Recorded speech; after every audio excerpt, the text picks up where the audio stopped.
nacionalista, como su nombre lo dice, es un sistema que intenta proteger y mejorar el sistema económico interno de un país. Y esto puede ser porque o hay una influencia negativa externa o porque internamente hay una crisis, también por un mal manejo.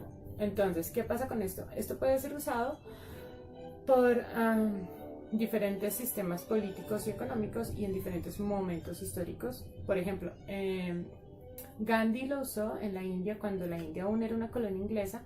Gandhi lo que intentó hacer con la marcha de la sal era que las personas, los hindúes, lograron tener un acceso a este producto que era tan importante en el comercio sin la intervención del Estado inglés o del gobierno inglés. Entonces esto crea que la economía interna o que los comerciantes o que las personas que habitan en este lugar tengan una relación muchísimo más favorable con un producto que tiene una relación directa con la economía de este país, por ejemplo.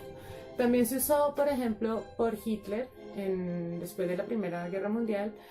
Para lograr reconstruir Alemania, Hitler necesitaba un sistema que no impactara en la economía directa de la nación, o sea, que no endeudara a la nación para reconstruirla, que no la endeudara más, y que no creara una inflación o unos intereses muy altos. Y lo que hizo fue hacer unos bonos que se llaman los bonos MEFO para crear un sistema de pago paralelo a la moneda nacional alemana. Y este sistema estaba soportado, el soporte era la mano de obra obrera de los alemanes. Y como el proyecto era industrializar y mejorar toda la infraestructura alemana y todas las empresas y las grandes industrias, pues se lograba a través de la mano de obra tener este soporte de este tipo de dinero alternativo a la moneda. También se usó por Abraham Lincoln, por ejemplo, también esta idea, cuando el territorio estadounidense en ese momento todavía dependía de las bancas inglesas y todavía, por ejemplo, se usaba la moneda inglesa o la moneda francesa. Abraham Lincoln, durante la Guerra de Secesión, lo que intentó fue independizar para lo mismo, para no generar una deuda del país, porque las guerras pues son costosas, necesita dinero, pues para no generar una deuda del país, para no generar impuestos dentro de la gente para poder pagar esta deuda o pagar lo que se necesita para la guerra. Creó una especie de bono igual que se llamaban los greenback, que lo que usan es la confianza, su soporte era la confianza del comercio interno de este territorio norteamericano. Y de esta manera se independizó de toda la economía inglesa, que pues en ese momento, como era tan influyente por las colonias que habían hecho en Norteamérica, le generaba una desventaja comercial para lograr hacer una nación independiente. Entonces, este tipo de idea, que se puede usar de muchas maneras, se está usando ahora por el líder político estadounidense, pero se está usando bajo un sistema capitalista. Y esto es algo totalmente diferente a lo que ha pasado. ¿Por qué? Porque el sistema capitalista, o lo bueno que tiene el capitalismo, es la libertad. O sea, su fundamento es sobre el libre mercado. Esto significa que todas las personas tienen derecho a tener acceso a los sistemas económicos y generar una industria, una empresa, una idea, un trabajo, un conocimiento o algo que al mismo tiempo le genere un ingreso, y que esta relación con la moneda, con la economía de su territorio, es libre y puede hacerlo crecer y puede hacerlo más grande. O el sueño americano, que es como ir a generar dinero en este país que tiene una serie de ventajas por su comercio liberal. Esta idea de libre mercado, que permite a todas las personas tener oportunidades de generar un tipo de ingreso a través de un empleo o de realizar una empresa, necesita un mercado muchísimo más amplio, necesita un mercado abierto, y de ahí es donde nace la globalización, porque necesita tener compradores o necesita tener acceso a los mercados para lograr tener un comercio muchísimo más amplio, obviamente. La implementación de la idea de la economía nacional sobre un sistema capitalista hace que para fortalecer las empresas nacionales se pongan aranceles a los productos extranjeros. ¿Qué pasa con esto? Que sí, efectivamente, las empresas crecen, las empresas nacionales crecen, generan más empleo. Este empleo hace que las personas tengan un poder adquisitivo muchísimo más grande, pero como para que estas empresas crecieran, se les quitaron los impuestos, que es como el medio de tener dinero que tiene el Estado. Ya no puede el Estado cubrir las necesidades básicas de estas personas, pues no tiene el dinero que antes le daban las empresas por los impuestos, pero ya las personas tienen este dinero porque tienen más poder adquisitivo o un empleo. Entonces, al mismo tiempo esto genera inflación, que es lo que estamos viendo esta semana. ¿Por qué? Porque al bloquear los productos de empresas extranjeras para que esta empresa crezca, para que la empresa nacional crezca, no entran productos que hagan competencia a los productos nacionales, pero las personas ya tienen el dinero suficiente para comprar más productos. Entonces, al haber una demanda de los productos, porque ya se pueden comprar, este producto crece, su valor crece, y esto genera la inflación. ¿Qué hace el Estado? El Estado lo que hace es subir las tasas, o sea, es decir, retener más dinero, hacer que no circule tanto dinero para mantener los precios de una forma que las personas los puedan comprar.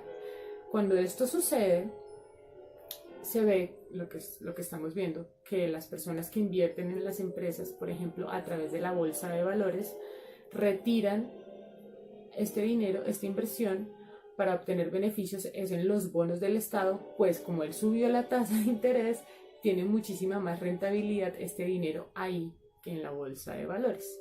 Entonces las empresas ya no tienen el suficiente flujo de dinero para generar estos empleos. Y es donde se necesita esta intervención del Estado, que ya no puede hacer porque no puede intervenir para que las empresas puedan tener el libre funcionamiento y generar estos empleos. Aquí es cuando se vuelve compleja la situación, porque además de esto, es importante que, como esta economía necesita un mercado global,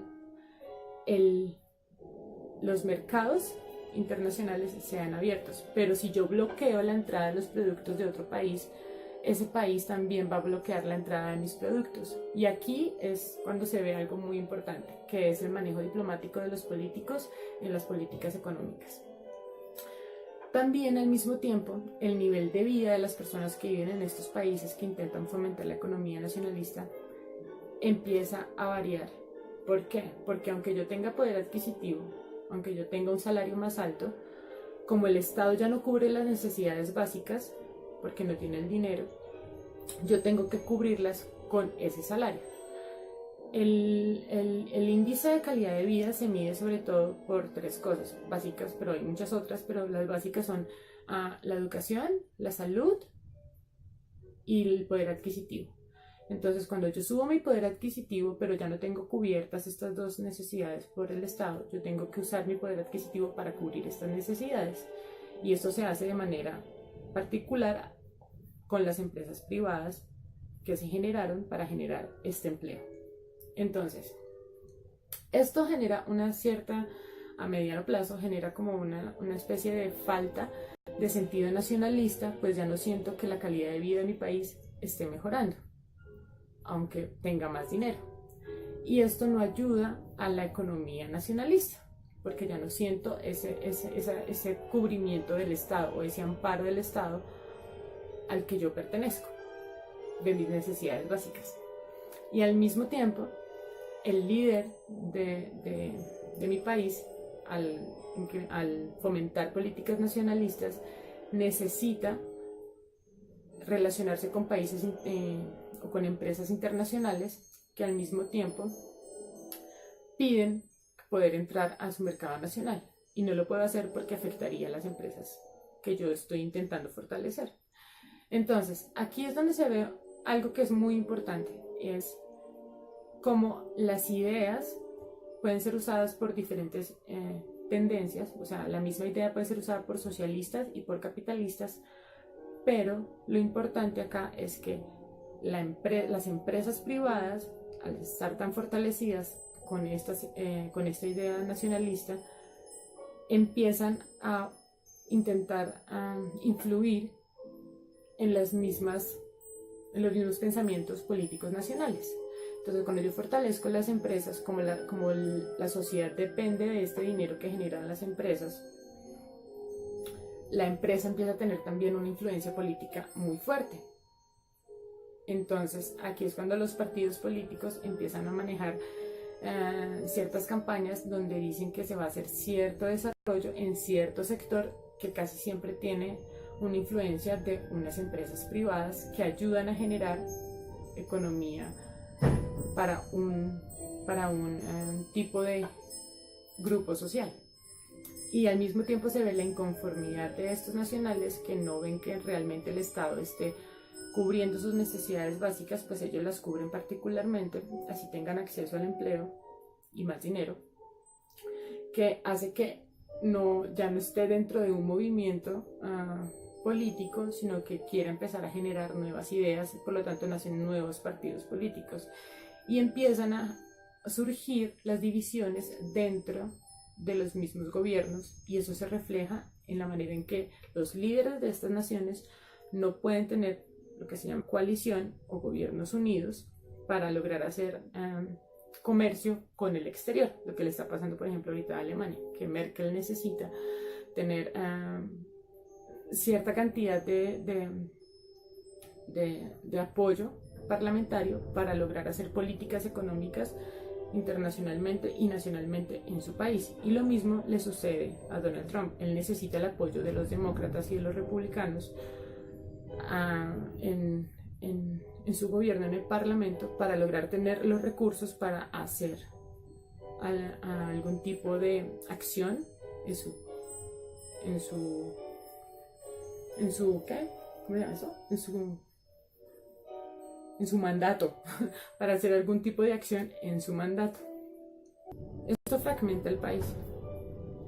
Y aquí es cuando se ve lo importante que es los partidos políticos en las decisiones económicas de todas las naciones. Buenas tardes.